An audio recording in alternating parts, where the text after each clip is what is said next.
Good afternoon. Do you mind if I take off my mask? Okay, I'm way off up here. I'll do that. That way then you can hear me better. I'm not so used to doing a microphone. So can you hear me without it? Okay. All right. I have a voice here. Sort of like a teacher at heart, so to speak, right? Well, I am with WellStar. I am a cardiovascular nurse. I've been a nurse for 46 years, long time cardiac and stroke care as well. So, there's a lot to be said. There's things that we're having going on that in our general communities that do affect those areas so much. Well, with COVID and with the flu and RSV and everything else that's happening, this is one of those that if you have those kind of potential risk in your life, that can add to that as well. So we will just talk about that. I am at Atlanta Medical Center, and as of Tuesday, November 1st, we will be closing our doors. So you all say prayers for all of us who go on to other places, other WellStar hospitals, as well as other hospitals in the area, doing the good work. All right? And the good work, because those people at Atlanta Medical Center, we know how to do a lot with a little bit, and we've been doing it for quite a bit now.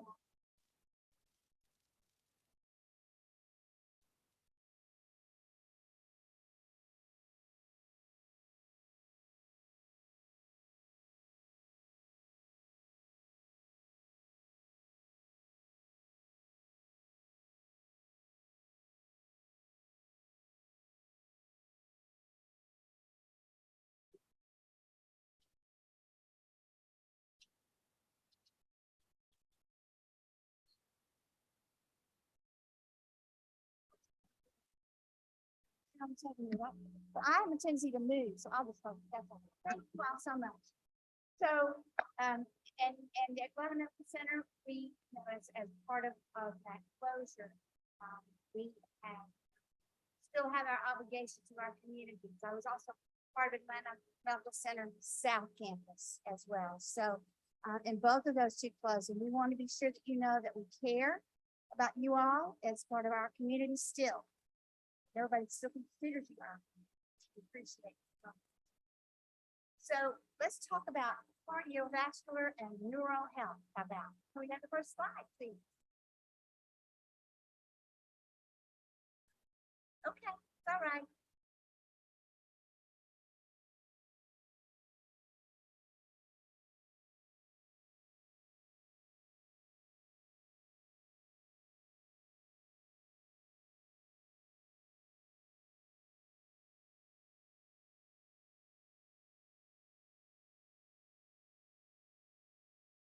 Button on the top.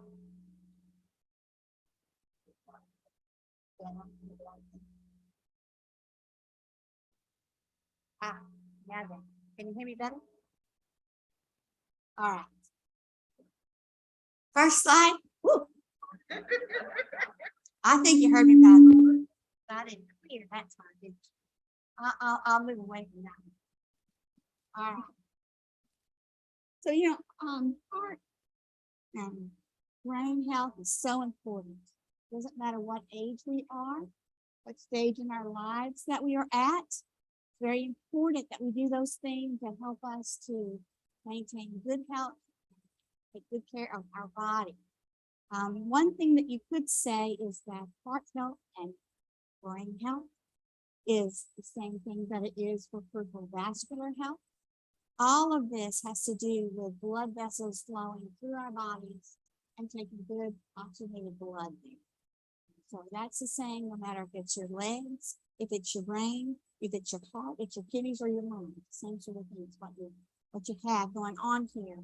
And that is that whole prevention interacts with all of those areas too. So if I can prevent disease in one of those areas, I can help prevent it in another area as well. That's for sure. We're waiting on the slides here, so I'm just filling it.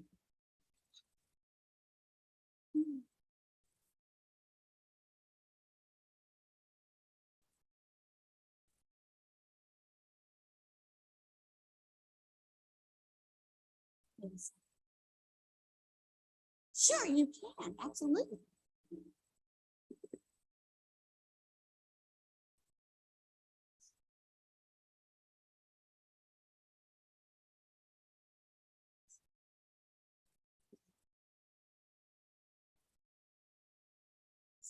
Hmm.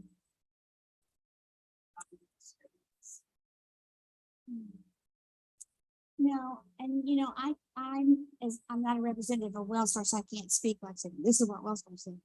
But I do know that you have to consider the fact that Wellstar as a whole had bought 5 tenant hospitals, and Atlanta Medical Center and Atlanta Medical Center South are just a little different than the other Wellstar hospitals. And I think that our needs were a little different than their needs. And that's probably part of what made this all happen. Now, whether what they asked for from the state or the county or the city, I don't know. I can't speak to that, but I do know that we are going to close and nothing's going to stop that. The city has, I think, we've been looking at how that land will be used. But right now there's not any thought about it.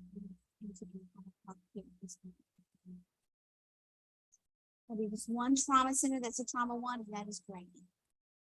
There's a lot of trauma 2s around as well, because there's traumas 1, 2, 3, and 4. And so trauma, the only difference in a trauma 2 and a trauma 1 is the fact that a trauma 1 does research. Okay, so that makes it not sound quite so drastic, probably. So the trauma 2s can take care of a lot of those problems as well. And handle that. Can we go back one slide?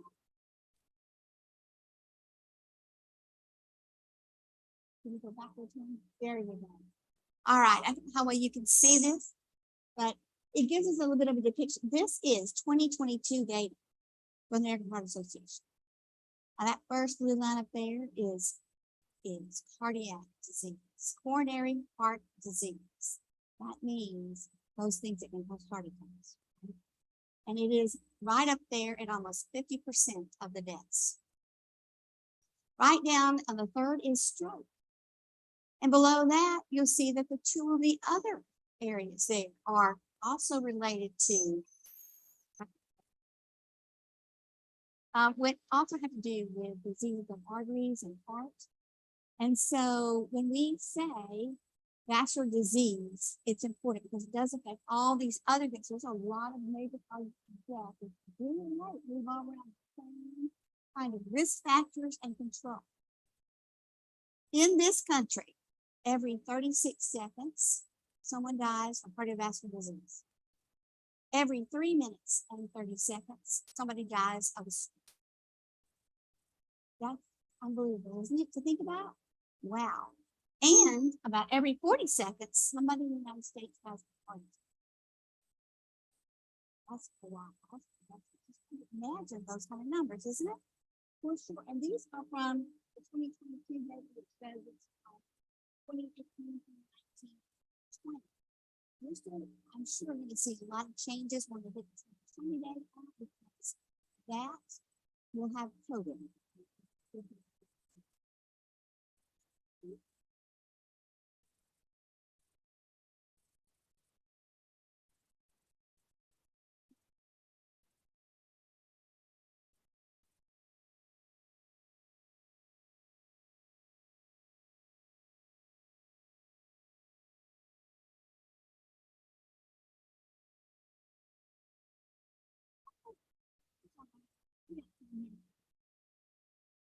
The important things on the next slide so that we're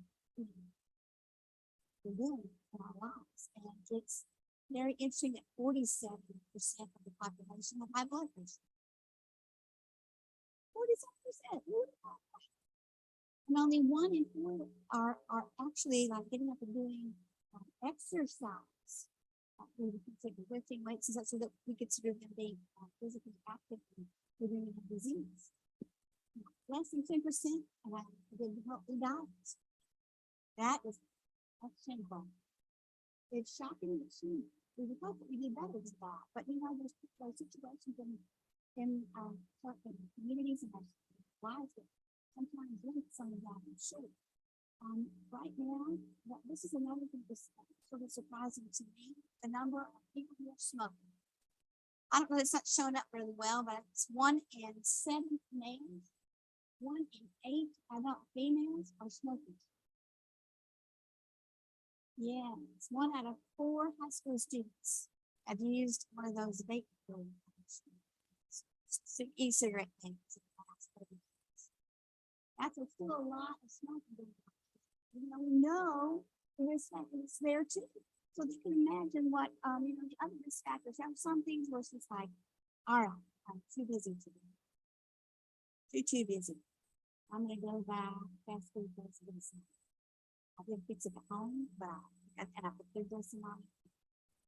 I did it 101 calories. There's a lot of things we do that are not the best for us. So that's what some of this is. Next slide, please. In terms of trying our best to keep up with what we should do, take care of it.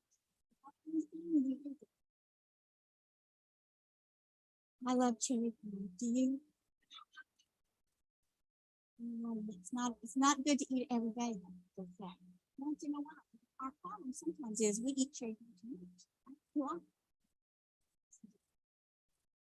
So our next slide should tell us about, are we doing a good job or not? Well, if all this is happening, are we doing a good job in trying to decrease heart disease and strokes? Doesn't sound like it too much, does it? But that we are making some inroads with that. If you look in the 1980s, it's pretty high. 1960 to 1980s, we had a peak. We've been going down since then, and we're doing pretty good there. We've been COVID. So I think we're going to see some increase there because of cardiovascular disease, because it did make a difference. Just having COVID. Next slide. That shows we still got a long way to go. For sure. You remember that prevention is key here. What's good for the heart is also good for the brain. What we do for our heart, what's good for the brain, with everything. All of that. Next slide. There are risk factors. This looks small. I don't know about for you, but we're going to go through some of these and others. Next slide, please. There are risk factors that we can control and some that we just can't. And this is information I know you've heard before, because it's not new. It's things we've talked about for a long time. There are risk factors that we can't control, like family history of heart disease. It's so important to know what the people in your family, just because you're their child or their grandchild. Do they have high cholesterol, high blood pressure? Do they have heart disease or kidney disease? You need to know those. Things. If I know them, I can't do away with that risk, but I sure can. Something change. If you're over the age of 55, so the women over 60, but if you're in that age, that increases your risk factor just because of aging that a person ethnicity makes a difference. Culturally and ethnicity, we have different sometimes I guess celebrations that we do. We have foods that I went to my mom's house. I knew she was eating. Even though I know I'm supposed to eat that wasn't healthiest food. Do you think I ate it? I sure did. Because she knew when I was coming home and she was gonna make my food. She was gonna make it, right? And so I ate it. But that's things that we do in celebration and in communication and communing with each other. And what we have to do is think about that in terms of moderating. Race makes a difference. In America, you all have a higher risk of blood pressure, high cholesterol,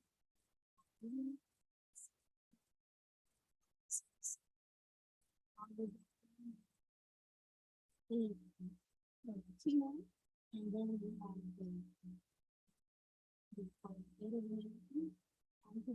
in terms of that range. But if we know that, we know then what we need to be watching for, right? We need to know that Socioeconomic factors. Where's the closest grocery store? Do they have fresh fruit and vegetables? Do they have those things in a cost factor where everybody can afford that? Yeah. Wow. Is it as cheap to go out there and get the fixings for a salad at the grocery store and a good meal as it is to go? We want to be sure that because that makes a big deal of difference. And of course, the women, if you have complications of pregnancy, one thing called preeclampsia, high blood pressure that occurred just while you were pregnant, that puts you at a little higher risk also. You can control that because I'm pregnant. You really need to just know that that's a possibility. Next slide, please.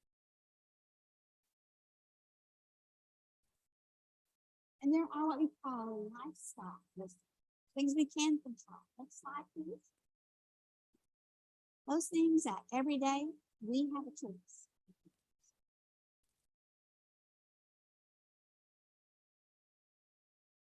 Next slide. So those risk factors that I can control, you know what these are too, because I'm really focused on right? Stopping smoking, controlling your high blood pressure, your cholesterol, your triglyceride levels, all of this being healthy weight, and being sure that you're active. That is such a difference. Those things we can control. Diabetes and pre-diabetes can sneak up on you. But you can put the but once you do know that, that's something you should ask about doing really physical for them to check those type of tests to be sure. Then you're going to want to be sure that you're controlling that. And what they call the box, which is a grouping of things like weight or being overweight, cholesterol levels, hormone issues, and you have blood pressure issues, agglomeration. All of those are things. Next slide. Some other risk factors that you have some control over, some maybe not so much. If you've developed sleep apnea, your control there is getting position. Those BiPAP machines at night, CPAP machines. Absolutely. Being sure that you are taking care of your stress positive way. And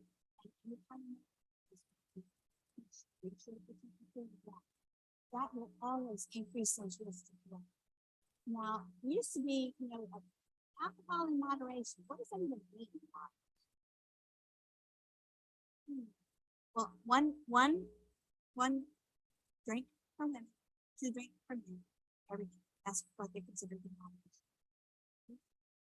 So that's what they mean by that. Not too much. Don't go over. It used to be that birth control pills, but there are other things that you see so much. Birth control pills are also used for menopause. That's always blood pressure anemia, because anemia is how our blood flow is operated.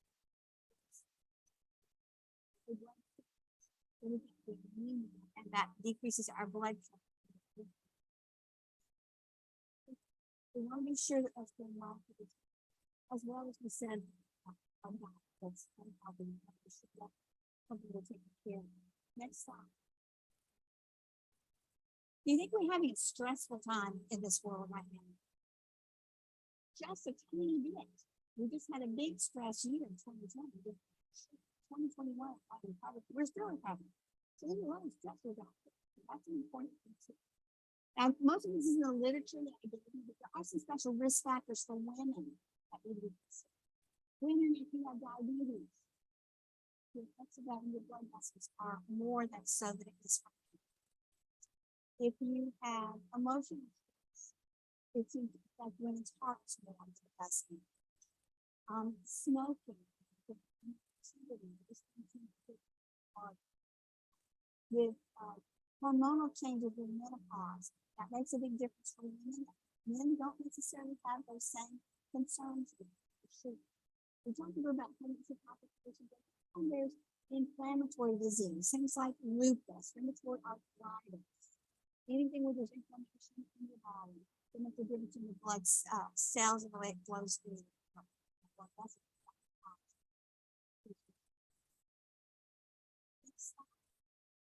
There is history of how early the family were affected. I always want to think about that. Was it in the early 30s or was it in the 70s? That makes a big deal of difference in terms of my trying to take care of you as the. Let's talk specifically about heart disease right now. Next slide. Arteriosclerosis or atherosclerosis. I don't think you can see the vessels as well as you can, but some of the handouts does show these very same pictures. We get here wide open arteries. Nothing's clogging. And as we age and as we go through life, that changes. Which is the sticky stuff sticks to the blood vessel, which is called cholesterol.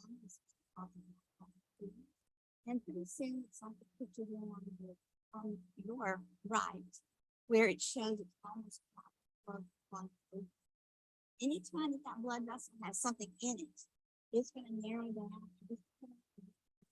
easily through. That doesn't mean that matter is going to advance. Which is hot to your brain. Same thing can happen. Decrease that blood flow, decrease the oxygen area, then your cells don't work as well. Next slide. So we say a heart attack occurs when that clot is blocking the vessel.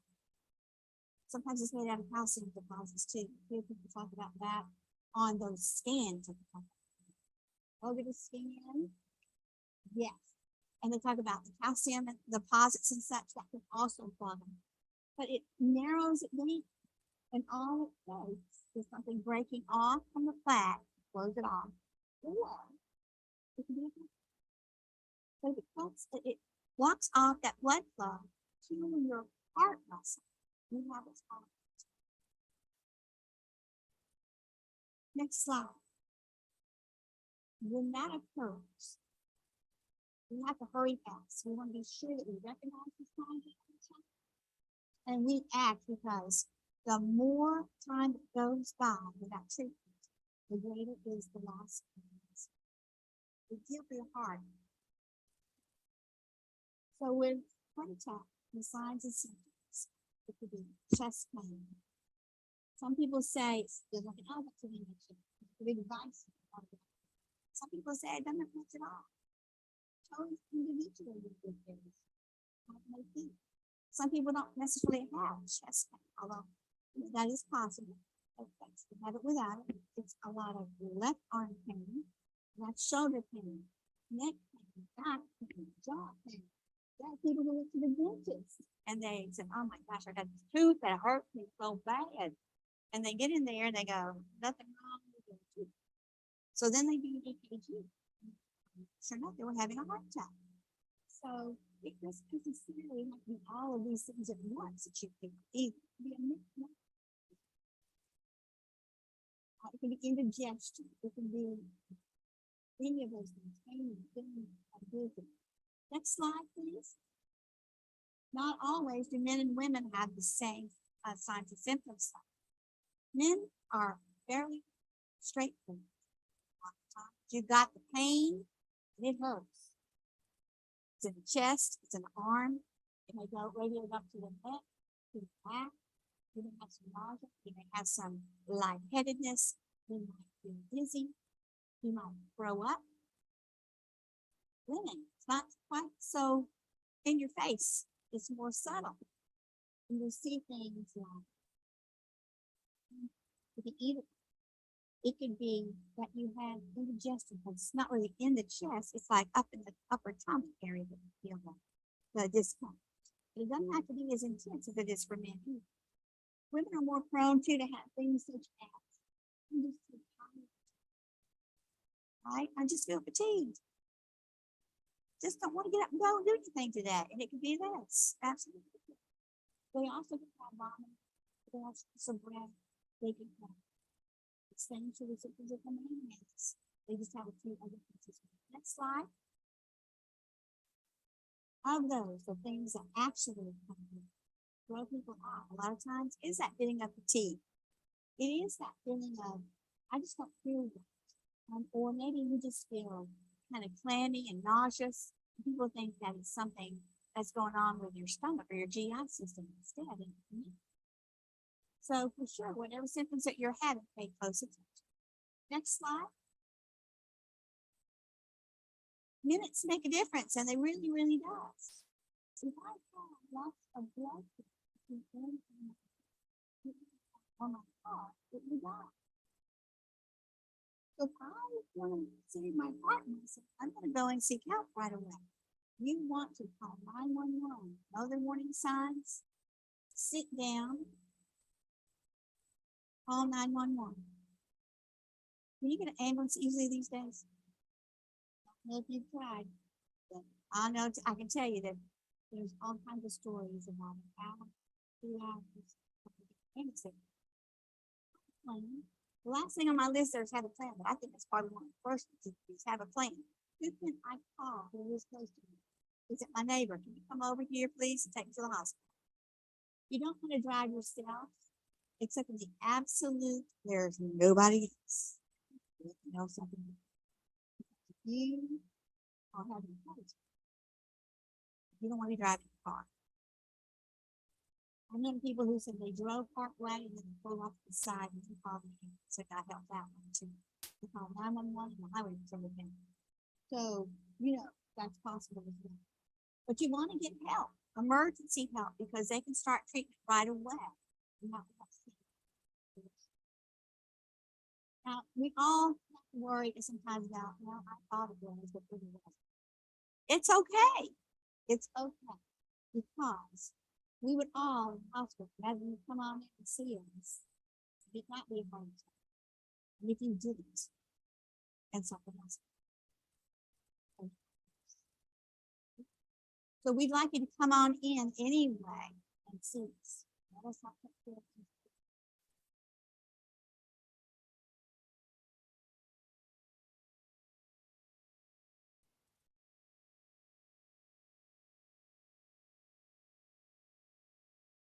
If you are having a heart attack, that won't necessarily help with that, but it will help with rhythm problems. Because your heart's doing funny beats. If you cough really hard and stop that, and then start beating hopefully. You can cough. Absolutely, I wouldn't say not to, because sometimes that's enough that the heart can just sort of go back to normal. Won't get rid of the blood clot. Won't do that. So sometimes along with that heart attack, you will have funny beats. So I would hurt, but it's mostly for that heart attack. That's a big issue. Next slide. So there are a lot of tests we can do. How are we going to just kind of know about this without having all these signs to look for? I should be already kind of being preventative if I can. So when I go see the doctor, they're going to check my blood pressure. You know, the standard signature blood pressure should be checked at least once every 2 years. I think it should be checked more often. Yes, indeed. That's what I thought too. What? Surely that is not right. But you should have checked every time, especially if you know you're high. You can go to the grocery store. You can go to the pharmacy. You can go lots of places. They've got those machines. You put your arm in. You can take your blood pressure. If it's high, what should you do? Call 911. How high is too high? They say normal should be like 120/80. But it's a rare time any of us have 20. Some people do have nice low blood pressures. But if that top number is 200 or if that bottom number is 90 or above, you need to call somebody. You need to go see your doctor and see. You have your medicines checked. If you're on medicine for blood pressure, just so you can be sure that you're all your bases covered there. But for sure, when you go in for your yearly checkup, they will check your blood pressure. They'll also be drawing blood work. Don't you have blood work run every year when you go get your physical done? Sure, and one of those things we check are those that affect the heart. Those that are like cholesterol, that's like HDL, and this one you can go to. But we also check things like the fasting blood sugar. And now then you'll hear A1C a lot. I even hear that on the TV talking about that. A1C, you hear that one too? A1C tells me longer term how my blood sugar is going on a daily basis. So if it's high, then it's been high a lot. That fasting blood sugar is just one off. But that A1C tells me for a longer period of time. So that's why we do that one too. You often want to look at things like they want to measure your waist, and they'll do what's called your body mass index. Now there are tons and tons of websites out there and apps for your phone to calculate that body mass index. Tell you about 25. I was saying like 25. Male thing 25 is a good number. Males a little higher. Females running that much, and you know you. And they'll do EKG, looking for those funny heart rhythms or anything they can see on there that tells them they've had anything, that whether your heart and muscles had some signs of not much blood flow or not. So it'll show up on your EKG. There are signs that you look. Sometimes, according to old age and maybe signs and symptoms we've had or anything else from these other tests, they'll decide to do what's called a stress test. Anybody ever had a stress? Because you had the one where you ran on the treadmill kind, or the other kind where they give you the medicine. Yeah, it's a really weird, funny feeling for a little bit. But they do that, and then they look and see how well your heart is tolerating that stress on you. And if it's good, that's good. If it looks like there's some stress there going on, they're going to then say, absolutely. And so those are the invasive kind of tests that we have to do. So we hope that we figure out some things beforehand before we get to that. But if we need to do that, we can do that. Absolutely. Next slide. All of those things give us a picture about how you stand with your risk at that point. And we can prevent so many things. What can we do to help prevent? We know the answers to most of those. We've already talked about. Stop and smoke. Good diet. Keep away from it. Get physically active. You can't say those things enough, right? If you are someone who's on your medication management for your blood pressure or your diabetes or any other topic, be sure that you are taking care, right? And that you continue actually take it. That's right too, because sometimes people will say, "Well, my blood pressure is good, and I don't take this." That's not true. That's not true. It's better now because you were taking. You probably go right back up there. If you decide that's not okay either. It's got to be just like it's ordered. And that's a really important one. Emphasize take your blood pressure. Any of your stress. Also, take good care of yourself. If you're getting a good night's sleep, that we should. Next slide. So you can lower your disease risk, don't you think? It takes a lot, though, doesn't it? I mean, wow, that's a heavy order here. And it's not that you don't do anything. I think everything is in moderation, but there's a couple of things. Don't smoke. Have to be. And be careful with your diet. Well, it's like everything else. You make a decision, a choice, and then you go out and live out. Just have the baby. Little thing at a time, not the whole baby. You can do a little bit of walking, and then add up and up and up. You get a whole lot. 5 o'clock in the afternoon. But those are important things to do because it does decrease those risks in a manageable way. And that's what's important. Start it out in a manageable way. Next slide. It is so important to mention this. If I have one risk factor, it doubles my. If I have two, my weaknesses. That's pretty big, isn't it? It is pretty big. So if I just do those things,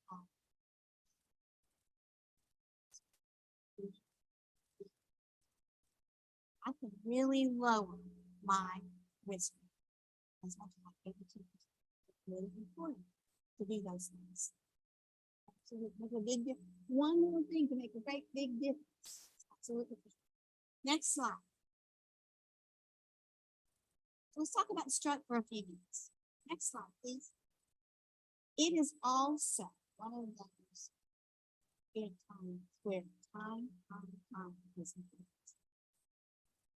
Early recognition, getting treatment, and with a stroke, we have special drugs and special procedures, so we can time that within that 3 to 4 hour time frame. Whether we're looking, and that helps us a lot. There are 2 million brain cells that die every minute when there's lack of blood flow. That's a lot, isn't it? So we want to lessen that. So as soon as we see that there's anything going on, we're going to seek out treatment. Next slide. That may be too small to see, but I'll tell you this. If you look at the behaviors, that's what we already talked about. Same things. Because this is a vascular disease as well. And those things that we can't change are still the same thing. In addition to that, is that we've had a prior stroke. We can add to that as well. Then there are conditions that we want to be sure that we know about, so that we increase our risk as well, because we know about those things such as myself, I hope you can see it. But things like sickle cell. Because with sickle cell, the blood cells kind of clump up together, they get sticky. So that is one reason we want to shoot. They can clump up anywhere in your body, in the muscles, in the heart, in the brain, and in your organs. So you want to be sure that you're considering that with your treatment. You're sure that your treatment is appropriate. Liver dysfunction and any kind of vascular disorder, that can also make a difference because you already set up for those vascular changes that do make an increase in dysfunction. Next slide. So what are signs of stroke? In your handouts, we've got some handouts there for you that tell you about some of these things. And men and women, it's pretty much the same. It is things like not being able to speak. If you look at their face and ask them to speak, can they, both sides of your face, move the same way? Looking for drooping. You're looking for the ability to move all the changes. You are able to communicate with them. Sometimes part of stroke is that you can't communicate. Next slide. Well, the National Stroke Association has a very catchy little acronym of FAST. Looking at the face, looking at your arms, looking at your speech, and thinking about time, looking at the help us keep in mind what these things are. You ask someone to smile or to speak. There's drooping on one side. Both sides do not look the same. It's arms. What happens with your arms is that I have my arms out here in front of me like this, and I close my eyes. If one of them, if I can't maintain that being together like that, if one droops, that tells me there's a chance of stroke. And speech, they'll say things like, nothing that sounds like catchy, like a tongue twister. Can you teach an old dog new tricks? Because there's enough there, enough syllables in it. So sometimes it can sound garbly, they can't understand it. It'll be slow. They may not be able to speak at all. There was a commercial several years back that really sticks with me, and you might have seen it. It is a woman who's standing at the kitchen, and it's like her voice. She's talking to us without moving her mouth or anything. She's thinking, and she says, "If only when I had this headache, if only when I felt weak, I'd said something. If only I had." Because now she was stuck where she was standing there, and she could not leave. She could not call someone to come help her. So it's very, to me, that was very powerful because we don't know what will happen. If I'm in these symptoms, I need to let somebody know, right? So remember that time is brain. That's what we gotta have this thing. Next slide. Well, we went on and further and said, but in terms of spotting a stroke, be fast. Your body needs to be balanced. Those are something that's found in a lot of people as well. So you've got to be fast. Balance means you may have some dizziness. You're not quite off and uncoordinated. And eye changes. It may just be kind of a fluttery thing below here. You go, well, that's something weird. I got something with the bottom of my eyes. That's sign of a stroke. I've had people who came into the hospital and they had numbness in one hand. They had a stroke. So it's not always so blatant. Wow, but it can be. Usually strokes are on one side of your body, but they don't necessarily always have to be. Both sides of your body. Most times it's one side.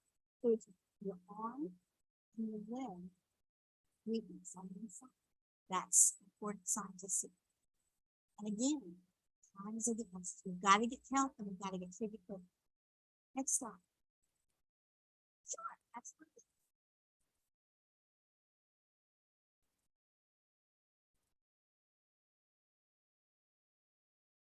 You have one that's go get some happening. Yes, absolutely.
Yeah.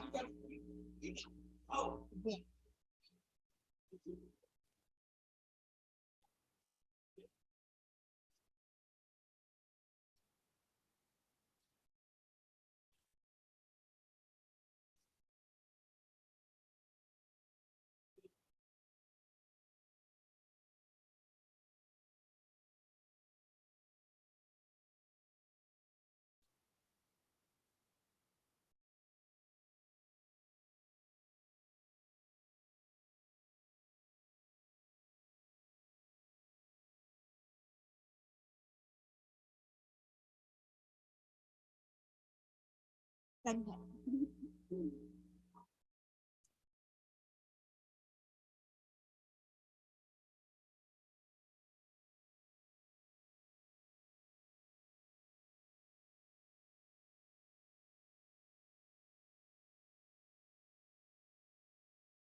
Right. Well, it is easy to deny. I mean, I think it's going to go away. I did it just, will it go away? Will it more? You had more symptoms that came on and on and on.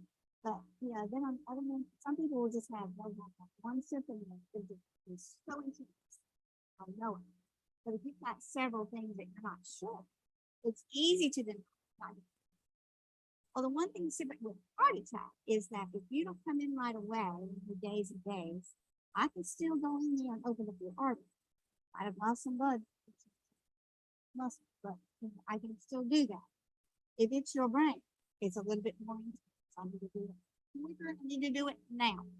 So it's important for you to come in so we can evaluate where you are in the whole cycle. Now, I'm going to say, when you said one of these symptoms, there's another thing. I think it comes up next after this. You may have to get that one twice. No. Well, it's not up to you. Anyway, there are two types of strokes. And that's okay, now you stop. There are two types of strokes. One's called ischemic stroke. And that is the biggest one. And for some reason, there is about 87% of the people get that. That's the clot in the blood. You threw off the clot in your brain. Right? And that's the one that time is so important because I can give you the big clot buster drug. I can go in there and pull that clot out in the interventional area and save so much of your brain. But if you don't come to me soon enough in that critical hour, we've lost that opportunity. It wouldn't do as much of it. Sense to say, it's really important. You got symptoms coming in. Next slide. The second kind of, and that picture's not showing there either. That's about 13 to 15%. And this is where the blood vessel pops and bleeds out into your brain.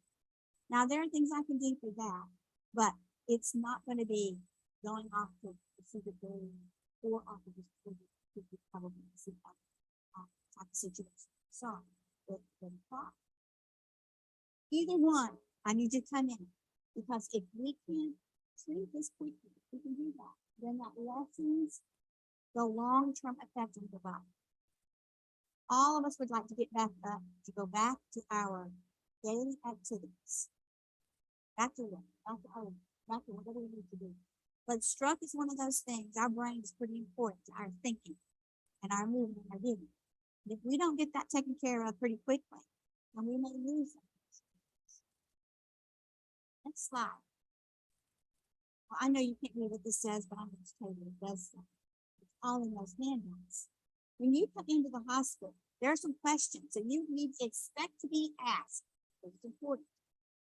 When somebody says to you, when was the last time this person was known to be well? Or normal? Those are the words, well or normal. That's important because it makes a difference in how to treat you. When you were in that 3 to 4 hour window, if you went to bed at 9 p.m. last night, you got up at midnight. Good afternoon. I'm awake, and I know you got up and you're okay, and you seem to be moving all right, and you come up to bed. But I could say midnight was the last night for you to bed, right? Otherwise, it's 9 p.m. last night. And if it's in the morning now, it's 7 a.m. in the morning, we're all getting up to the so I need to know when kind of the last time we knew you were okay. And that's what something needs to know. When you think about a stroke, think about that. When was the last time you were known to be okay? What symptoms did you have? How did this start? Was you like to have somebody with you to help answer some of these questions? That's the kind of question that can be asked. Now, what do we do with this person when they come in? We go to what's called a CAT scan or a CT scan, which we take a big picture of your brain and see what kind of stroke it was. Was it a stroke that's caused by a clot or one that was a bleed? Take care of it. You have all these questions. You have everybody that comes into your room asking you that same question. And they'll also ask you about movement. They'll ask you to talk. And they'll ask you to follow their fingers and do all these different motions and stuff just to try to evaluate where you are with your nervous system. Because we want to be sure that we have the best advantage for you.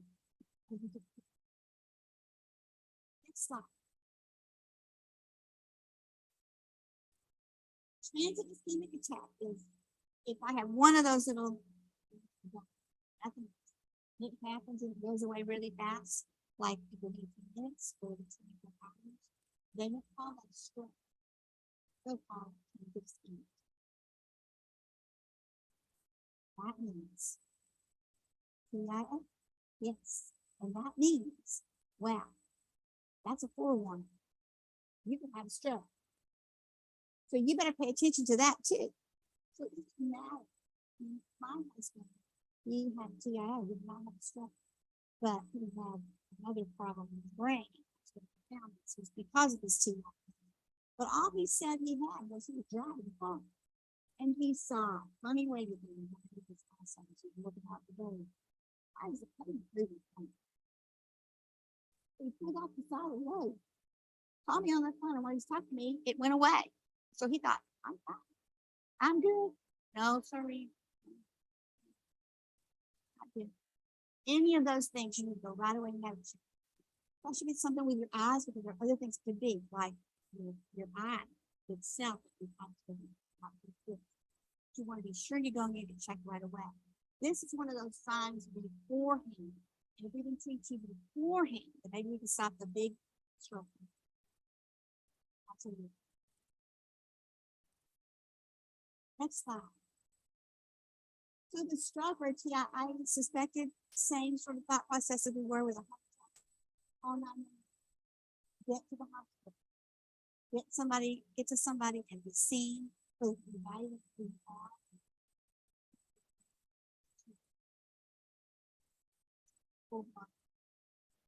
Episode of stroke. We want to get you seen to as quickly as we can because we want to lessen the effect. Next slide. One thing we've mentioned a couple of times now that I think is important. You know what your cholesterol level is?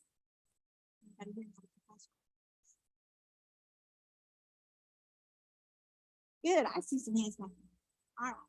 Well, that is an important one because remember now cholesterol, we said that was a risk factor in hearts as well as it is for brain health as well, stress, because it can make a difference. That's that flat stuff. It's this fatty, waxy stuff to your blood vessel. And then as more of it goes through your blood, because it's hanging out in your blood, it'll hang up on the rest of it. And next thing you know, you have a little bitty spot. You got a great big spot. So just keep adding to it, adding to it, adding to it. And next thing you know, your blood vessels almost full, right? It's a big deal. We want to decrease this amount of food. Cholesterol is used by our body to make hormones for our adrenal gland, our fight or flight, a lot of things. So we got to have cholesterol. There's no way I'm going to have 0 cholesterol diet. That would not be enough. And you know what else? That wouldn't be enough because we make cholesterol in our body. Our liver does. So even though I'm looking at what I eat, but I'm never going to get it, right? Because my making of cholesterol in my body. So those two things are two important things. So when we think about cholesterol, we think about controlling that. We're going to look and think about food. Too much cholesterol in the blood, or just that flat? Right? We don't have that. But we want to have enough that we have what we need for our hormones. Now, the stroke could occur, or heart attack could occur because of this high cholesterol. Either one, you could have peripheral vascular disease because it's clogged up there. Next slide. We want to know about our levels, but we want to know about the 2 guys. There's a good guy and a bad guy. The bad guy is LDLs. We want that level to be low. And high density HDL to be high. That helps us get rid of some of those problems with this cholesterol. So we want to make sure that we know those 2 numbers for sure. Next slide. You probably can't see this very well, but it's a blood test. Usually your NPO, as they say, nothing by not from after midnight. A lot of people say you just take blood because that way you can get it and your fasting blood sugar comes down. For sure, want to think about what you've been eating the day or two as I showed before. If I went out and I did something really good. If I went out, but if I said I'm not a big one, that sounds like a big cholesterol, right? This prize. And now 2 days later, I'm going to get my cholesterol level. Do you think it's going to affect it? Yeah. Yes. So it's not just this 9 to 12 hours. No, it's thinking about all the way up to you want to know what it is.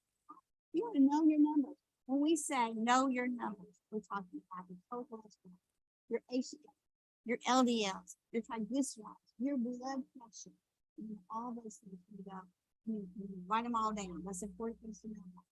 Well, how high is too high? Well, if it's your cholesterol, I want your total to be less than 200. You said we've got what you call that borderline that we won't treat yet except with diet and activity. We won't go to any big bad drugs as long as you're more than part, right? Because you're still within that range that we can take care of it in a way that's not medication. Your triglycerides are about 150, or less than that. And your HDLs, as I said, you want that to be a low number, less than 100, and your LDLs, you want to be less than 100. Your HDLs are the good guy. You want that to be high. Usually, it's greater than 65. That doesn't sound like a very high number, does it? It's hard to get that up, but it looks like it might be. Next slide. Yes.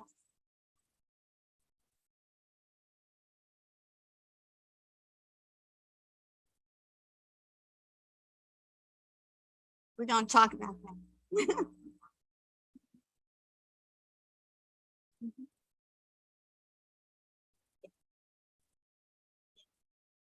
You remember I said your body makes it, right? We talked earlier about knowing what your family history is. Yes. If you come from a family that has high cholesterol, you can have high cholesterol. And remember, that's what we make also adds to that. So sometimes our bodies are just inclined to make more.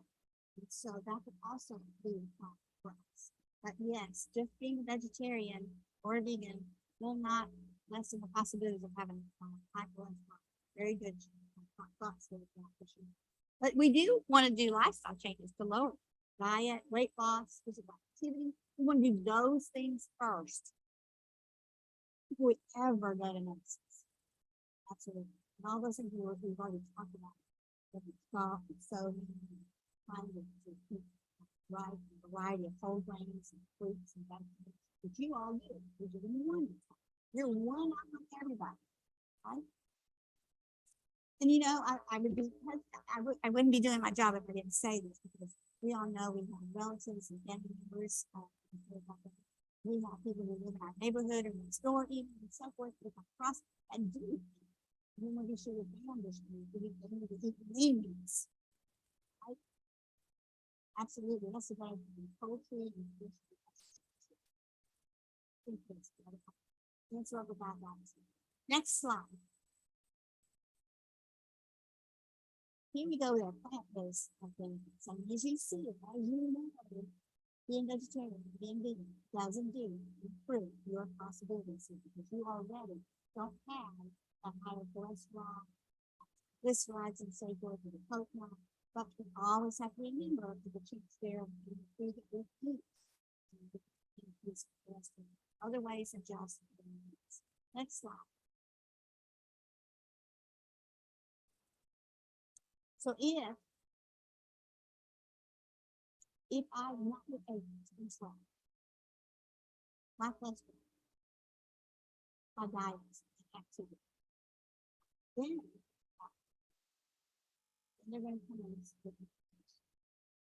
Why do you think they hesitate with the medication? It's going to be pretty big and bad after some of them. But the other thing is like the statins. Anybody here on the statin?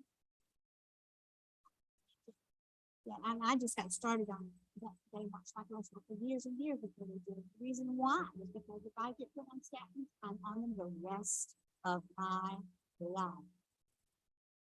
I don't can't miss a dose, because if you miss a dose or two, you know what's happening. Boom, backfires into my heart attack. So you don't want to ever miss your doses. So that's the reason why a lot of these medicines, we don't want to give them right away. Let's try all these other good things first. And then, we'll love the medicine. Absolutely. Absolutely. Next slide. Triglycerides. That's the other part here. And triglycerides, we said, we're about 50. Well, it also is one of materials for us, and it goes hand in hand with the cholesterol. Next slide. Where do I find triglycerides? How do I avoid those things? Yeah, like how do I forget that? Right? Where do I find that stuff? I don't want to eat it, right? So that's the part here where it's like that is hydrogenated partially fats that you find, so we get oil and strip it up so that it can solid. Those are some big parts of it. But you can also then find it in processed foods. Things we buy at the grocery store, some good stuff. Donuts. There goes my cherry pie too, right? Absolutely. But those are the things, those are so easy and so yummy good. And you eat them at home. Right. We want to be careful how much we do about trans fat. So you can actually look on any of the labels that will tell you cholesterol, saturated fats, unsaturated fats. We'll also tell you about trans fats these days. You're going to be sure to. And that's where no matter what kind of diet you're on, you're taught this kind of big too, the dangerous spot, the danger zone, right?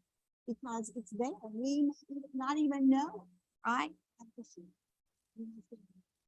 Next slide. So with lowering the triglycerides, the same sort of stuff that we did for cholesterol.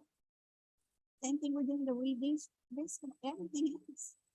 And that is exercise, weight control, and what you want to eat, right? Absolutely. So those things are important. And then if that doesn't do it, then also medication. And these also have some. Next slide. Some of them I think you might see night quality. Folate, we want to use sometimes fairly often. All of these have some side effects that none of us really want. So we would prefer we just reduce them on diet and we exercise.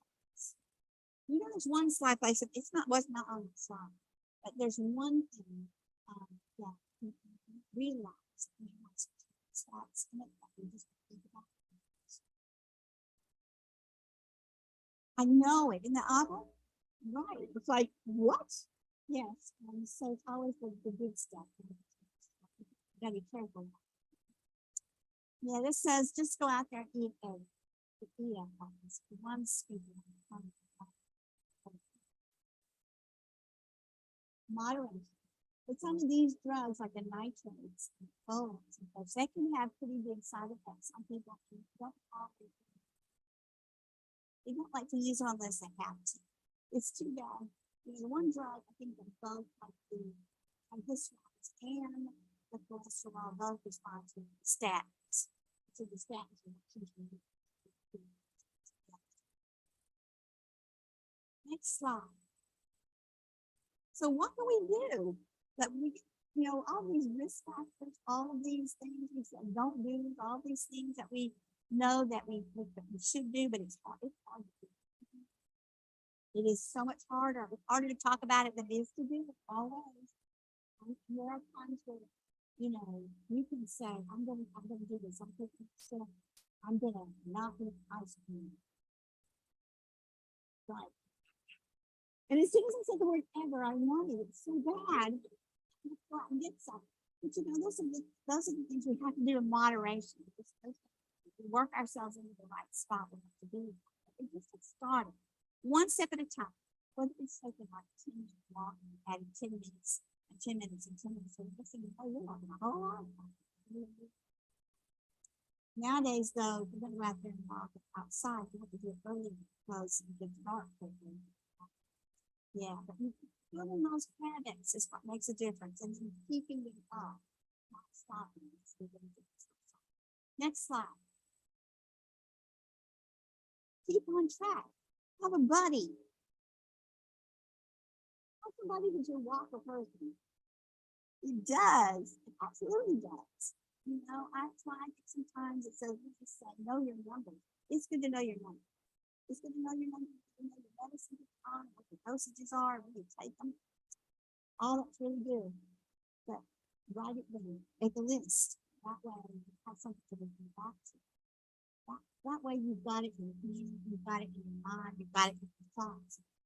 You can share that with someone else. You got a backup. Reward your successes. That's what I have my eyes on. No ice cream. Okay. You know, it's like saying don't eat the whole cherry pie in one bite. Maybe that we're not successful. We have our everything we know. It is whether I get to go out now or not. I get my pants to be the size small or whatever it might be. That's a good success. Entirely. You know, you can be an advocate for yourself. Because it's an important thing that you can take away from this today. Besides about what your risks are for you personally and what you can do to make those changes, is to be an advocate. You can't say that enough. If you are in the hospital, you learn this with COVID so much. No one could come in and visit. You are on your own. What if you can't talk to them? What if you can't write it out? What if you can't tell them? What if you don't have it written down on a piece of paper that you show? You've got to be your advocate. So know about those things, because those things will help keep you well and will be good at you know, sometimes people forget. Oh, that's my doctor should know all our history, but they don't remember it. No. They got too many things, right? It's way back here's a chart somewhere.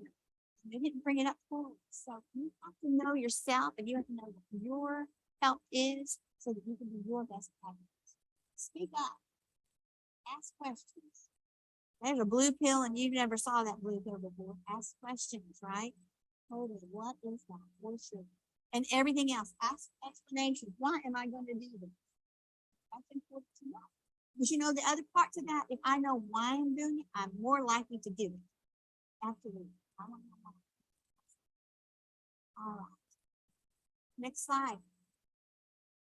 We talk about risks. And the risk for stroke and the risk for cardiac disease, heart attack are all the same, pretty much, are they not?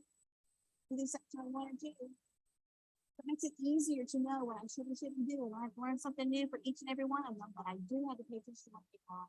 And I do have to take myself. Make that commitment to myself about that. Next slide. I know I've enjoyed being here, but it has been too dry. It's kind of dry talk a little bit, and it's like, oh my gosh, nothing happened to me.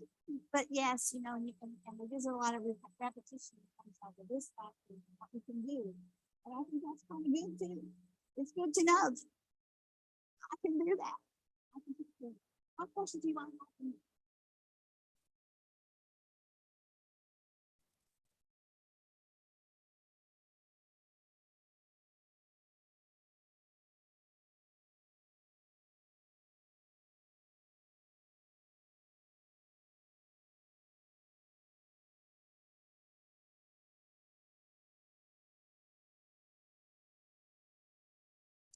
That is a tough question. I'm not against herbal medicine or anything like that, but I think that the reason why that you have high blood pressure may not be the same for everybody. If mine is from stress, then what? If I get all tense, guess what? That's what my blood vessels are doing too. And what happens then is down in those tiny little vessels, micro vessels, That's the big screen is on there, and that totally comes off. So if I've got a problem where it's stress, that's a different kind of drug than if I've got my problem over here has to do with something that's to do with we have a more significant issue. So that's a bigger, major vessels versus smaller vessels, which add up into the bigger ones too all the time. So the medicine that I might take would be different. So I think that you have to go see your doctor.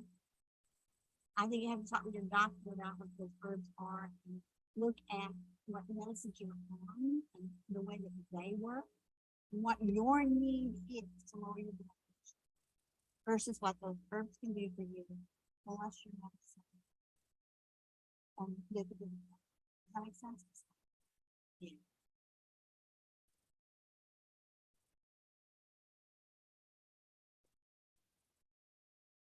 Mm-hmm.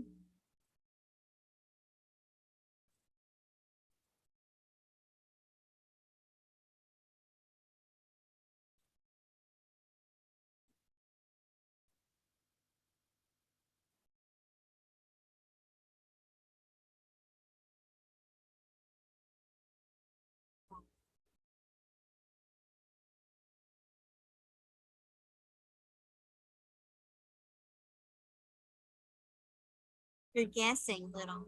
Yeah, yeah, yeah.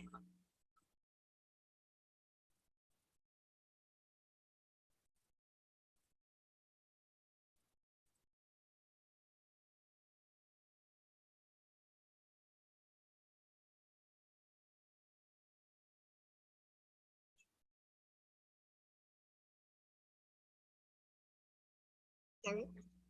That's true.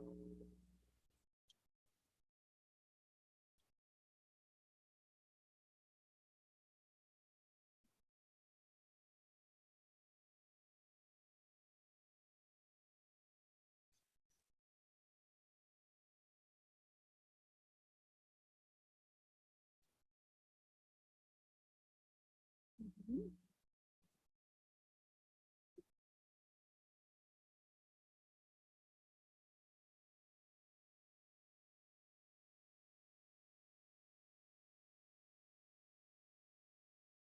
Right, right.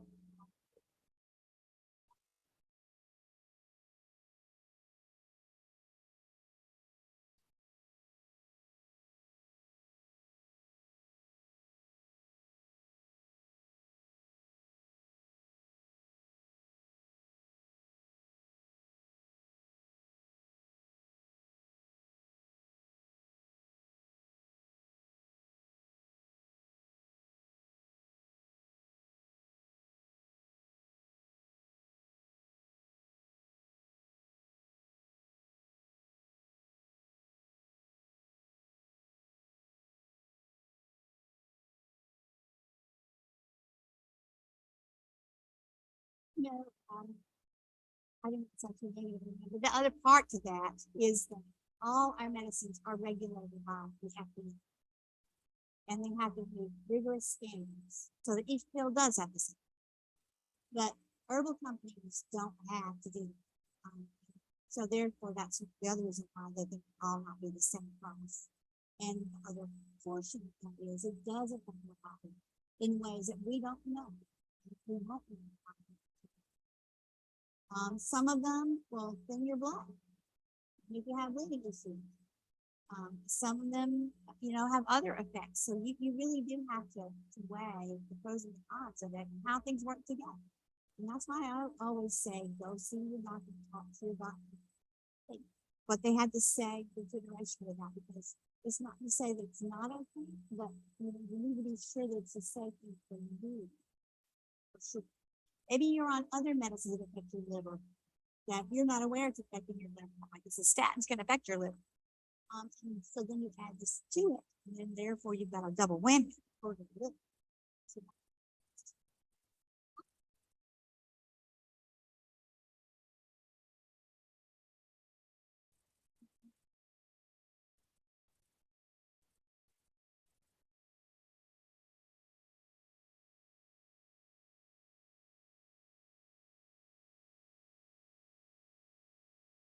would say all in itself without vision to do it, but keeping your body fluid healthy, using your fluids helps all your organ systems working. And when you have your hydration as it should be, the blood flows through the blood vessels so much easier to move, not so thick. It's also so good for your kidneys. So you want to say, drink your fluids. Drink your fluids, for sure. How much is enough?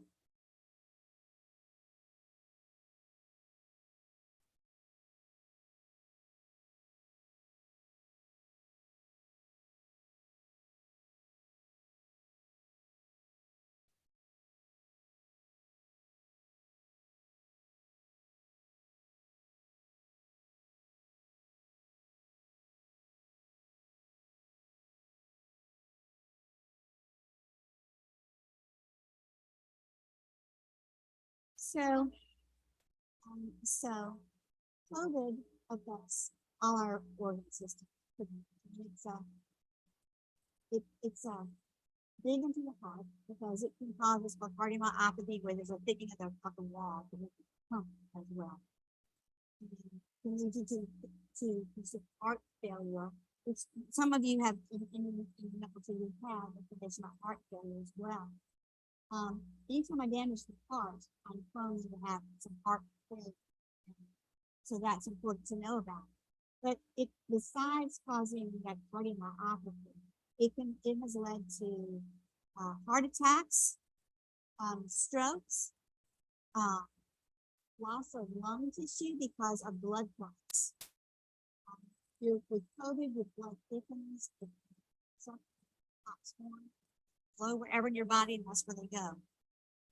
So you can have a stroke as a side effect from the clot. You can have a heart attack as well. You can have clots in both your lungs.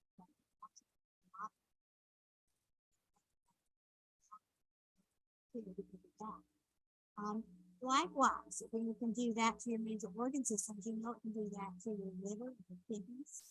So you can have the biggest long-term issues that I have seen that cause the most distress in people is the in the lungs. But I do believe that as we go forward, we're going to see a lot more neurological issues as well, just because of this tiny clots and just the whole. Yeah. The COVID volumes and the lack of think theory. There's also the fact that increase dementia. So I think that we haven't seen all of the things for sure. Short term in this time period, it's a lot of people ongoing pulmonary issues, not being able to breathe well. Even who had no problems before have problems now with deepens in with other problems. Muscle issues, which muscles. It's like a good job where I pick up my foot, put it up in front of me. And that can go on for months and months. That is a scary one too. Becoming an operative, somebody dying of so isn't it?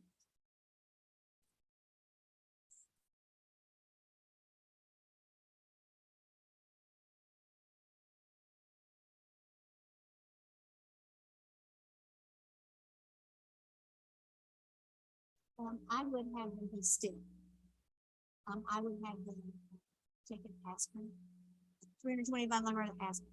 And I'm going to tell you something that I would do. And that is, especially if I'm about to sit, I'm going to go to get close to the front door, unlock the front door. You can get into you and sit down and put your back against the wall. Sit up.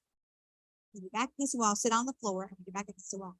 Because if you lose consciousness and you fall over, you're going to slump over and less likely whack on your head than if you're standing.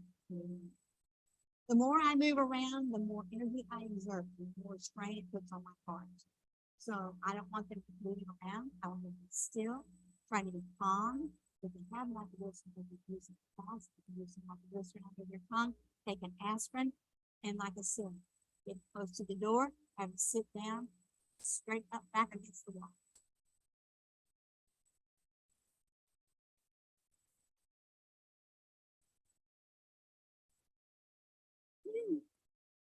I'm sure there's a lot. I'm sure there's a whole lot. In terms of the stroke, I don't think there's a lot you can do. I think the thing is that you know your risk factors and you try your best. I think one of the biggest things that you can do for stroke is control your blood pressure. Control your blood pressure.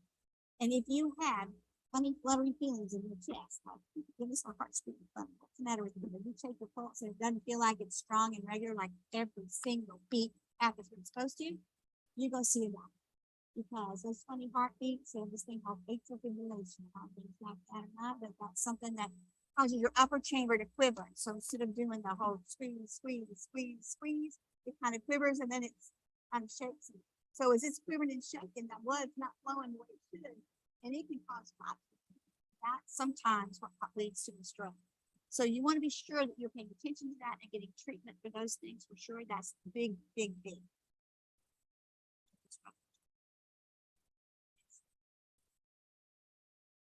Yes.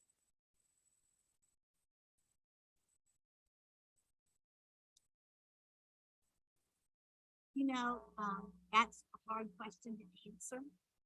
I'm sure that there have been people probably who got over COVID and still had symptoms and just couldn't live with it. I'm not sure that there's been a lot in literature that talks about those two combined together. That we could say it's published. It says yes, 1, 2, 3, 4, 5. We know this is big. This many people have committed suicide after COVID. If you're not at yourself and you can't get your breath real well and you can't do the things you normally could do, like you had high school boys and college boys who couldn't play football anymore because of the heart issues. So it can be a big factor in your life. Those individuals, we hope that they got assistance in dealing with it. But there's nothing I've seen where there's absolutely said COVID caused this to happen. The one thing, though, that you will see is this isolation, separation from people that occurred with COVID, leading to people. So it's a roundabout way. Yes.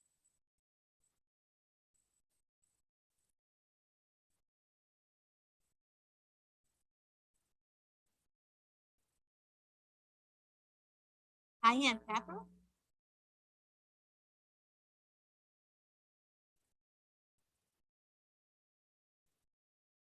I have not heard that one. Yeah.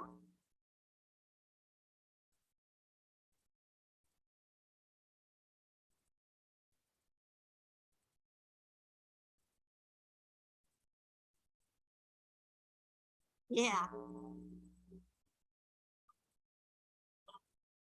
Well, I know it wouldn't take much for cayenne pepper for me. I don't eat that hot stuff too much. That would be something else I'd have to deal with besides the stroke. Yeah. I haven't heard that one. But I could also say, gee, I can understand why if the thought was it was a blood thinner that would help. But here goes the other part to that. If I'm having a stroke, I do not know if it's from a bleed, which that would complicate matters. That made me bleed more, or if it's from a clot. It might help if it was a clot, but I can't tell that. That's the one thing, it's so hard. Each one of us can come right here and look at each other. Do we know what got going on in our bodies? No, we can't. We can't tell about our heart. We can't tell about our brain. We can't predict, oh my, it looks like so-and-so is about to have a stroke. We can't tell that until there's symptoms, can we?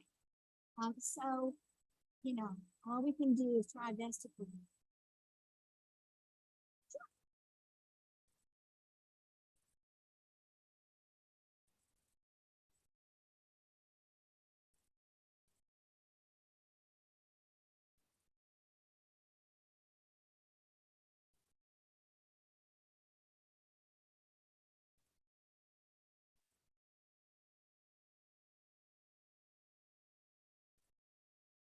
You know, I think by the time it gets to your arteries, it's already warmed up by your body because you swallowed it down into your stomach and then got all warmed up again. I don't know if that necessarily could be a factor. If my body temperature is high or low, drinking cold water versus not can make a difference. That's why heat stroke, that kind of stuff, but not necessarily with a heart attack or a stroke per se. The main thing is drinking enough water. All of our liquids count. It's not just, it's safe to drink cold water. So all cause back to break home. Yes.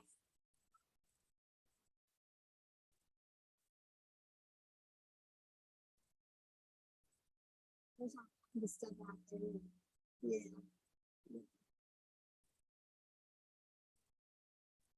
And can't drink that much. That's exactly right. Absolutely, that's right. All this talk about drinking 64 ounces a day or some such. That's a lot of water. Right? You get these bottles that say 10 o'clock, 12 o'clock. Good job. You go back and more of it. That sounds great, but it's not always good for everybody to drink that much. No, it's not a one size fits all. And if you're someone who has heart failure or you have heart issues, you should ask your doctor about what is the right amount for you because if you have heart failure, just heart failure, we usually limit the amount of people because we don't want to overload your heart. Yeah.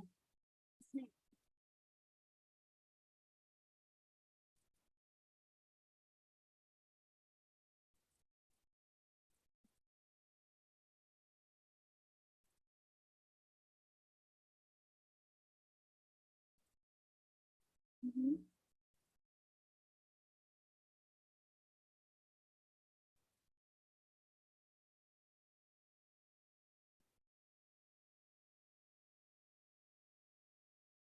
To me, that's one of the hardest things for people is having to limit your food. Because what happens? You wake up in the morning, you're thirsty, and you want to drink. And then by the time that time comes, you already used it all. You gotta kind of passel that off during the day. Right. And what amount you're supposed to have, and then maybe even put it in little cups so that you can have so much each time. You would take that with you, medicine, you can do all this, and still stay within it. And that's a very small amount. If you think about that, that's just 2 bottles of water. It's not a lot, is it?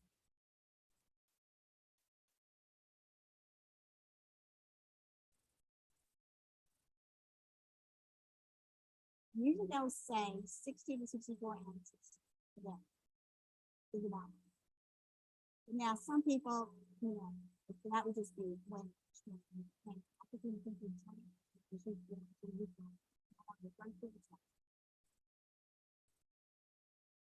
if you're thirsty, you need a drink, right?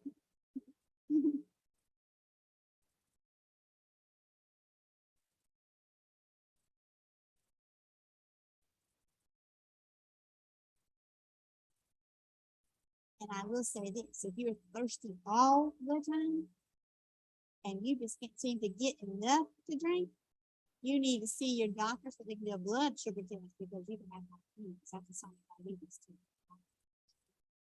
Yeah, yes,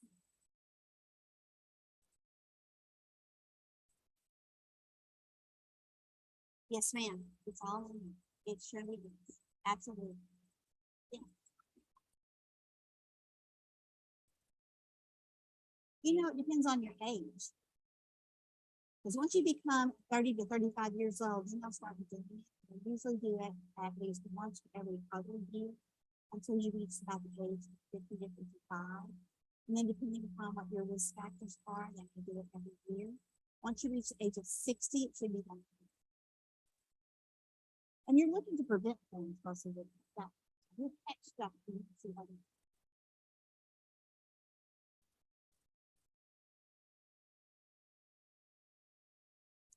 depends on it. It does. It kind of depends on your insurance. That's true.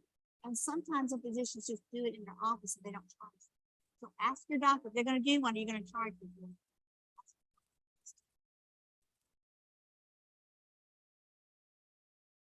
Do your physical?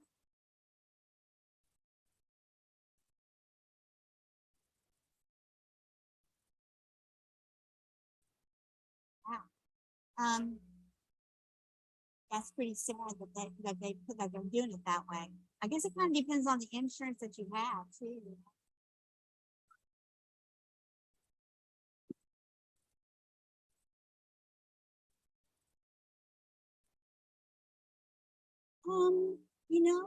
Those are pretty good. As long as you put the spots in the right place. And the basic thing is like, woo, this looks right or not. Mhm. Yeah, they're not too bad. And if you're someone who has an arrhythmia problem, then that's something that you can do. A lot of these EKG machines will also spit out a diagnosis on it. Ones in the hospital do. And it's those in the hospital are like 95% accuracy. So I would check into that. And if you put them in the right spot on your chest. I know my watch. There's an app you can get, and you just put your finger on this. It'll take your pulse rate. It'll do your rhythm. It won't do a 12 EKG, but it'll do like a rhythm, and then you can see if it's regular. If you're someone who has this kind of problems, then maybe it would be good to have something like that. Just for the general public, not necessarily, but for you, if that's good, if you have these issues.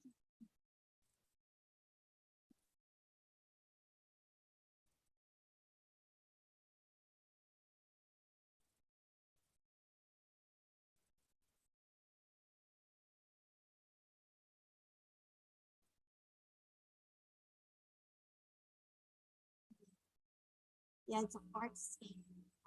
Yeah. Yeah.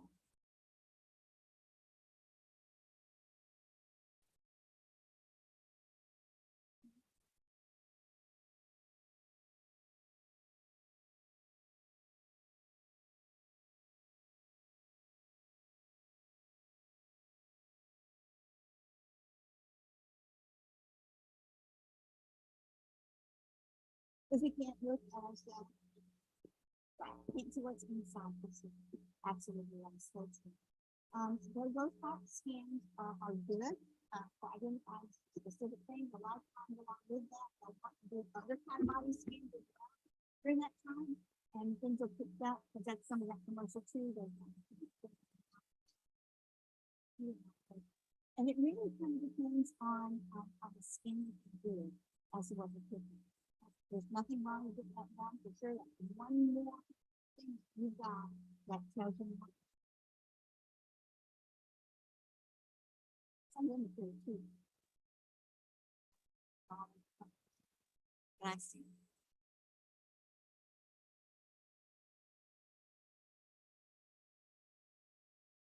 That's a good idea. Choose the top of one. That's all. Any other questions? I thank you all for staying with me for the afternoon. Thank you so much. I appreciate being here. I've enjoyed I've enjoyed being with you all today. So you all please take it to heart. Reduce focus.